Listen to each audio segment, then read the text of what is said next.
Good morning बच्चों सरिता पाठ complete हो गया। आज हम लोग नया चैप्टर स्टार्ट करते हैं। ध्यान से देखिए। लाल बहादुर शास्त्री, पाठ का नाम क्या है? लाल बहादुर शास्त्री। लाल बहादुर शास्त्री बच्चों, उनके जीवन से आपको बहुत प्रेरणा मिलेगी, क्योंकि वो हमारे देश के दूसरे प्रधानमंत्री थे और साथ में और भी पद संभाले हैं, रेल मंत्री, स्वराष्ट्र मंत्री। तो इसलिए उनके जीवन में वो बहुत ही साधारण परिवार के थे। आज हम लोग उनके बारे में पढ़ेंगे। देखिए बच्चों, आपके विद्यालय में 2 अक्टूबर को 2 महान विभूतियों का जन्म दिवस मनाया जाता है। बच्चों, 2 अक्टूबर को किसका मनाया जाता है? आप लोग गांधी जयंती तो जानते ही थे कि 2 अक्टूबर को गांधी जयंती रहता है। उस दिन लाल बहादुर शास्त्री का भी जन्मदिन रहता है बच्चों। तो लाल बहादुर शास्त्री का जन्म कब हुआ? देखिए, एक किसका मनाया जाता है? एक मोहनदास करमचंद गांधी और दूसरे जय जवान जय किसान का नारा देने वाले लाल बहादुर शास्त्री का। बच्चों, लाल बहादुर शास्त्री ने ही जय जवान जय किसान का नारा दिया था। ये बहुत प्रसिद्ध नारा है।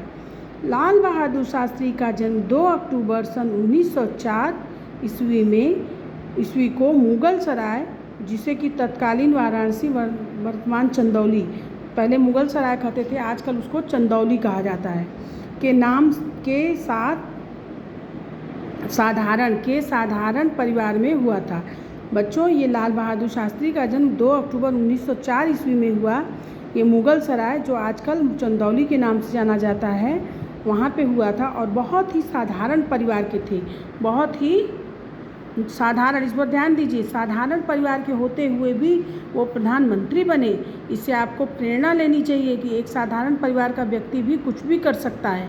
इनके पिता का नाम शारदा प्रसाद तथा माता का नाम राम दुलारी देवी था।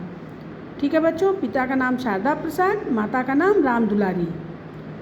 मात्र 1.5 वर्ष की अवस्था में पिता का देहांत हो जाने के कारण अनेक अभावों कठिनाइयों को झेलते हुए वे जीवन पथ पर आगे बढ़े।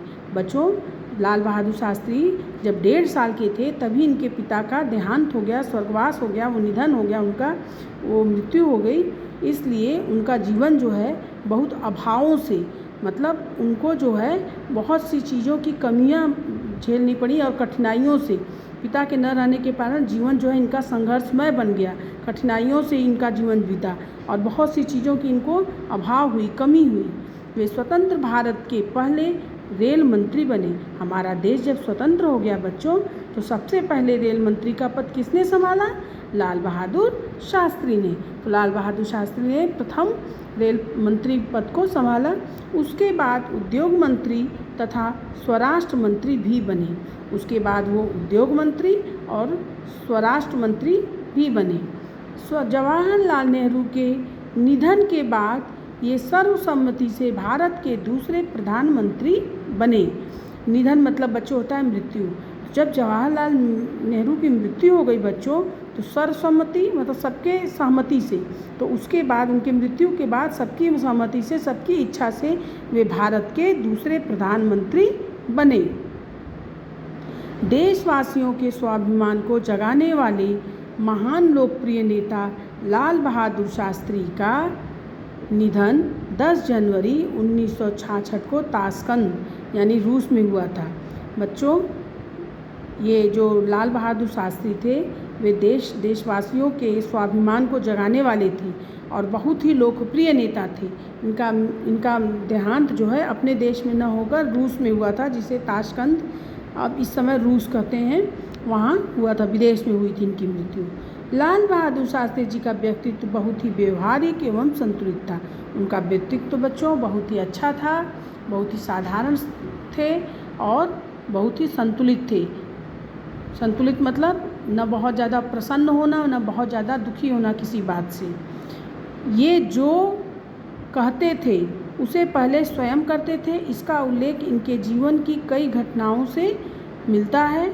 आइए उनके कुछ प्रसंगों के बारे में जानें। बच्चों, ये जो कहते थे पहले उसे स्वयं करते थे।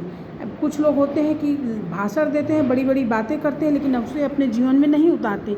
लेकिन लाल बहादुर शास्त्री के साथ ऐसा नहीं था। अब उनके जीवन के प्रसंग के बारे में अगले वीडियो में पढ़ेंगे। तब तक के लिए धन्यवाद।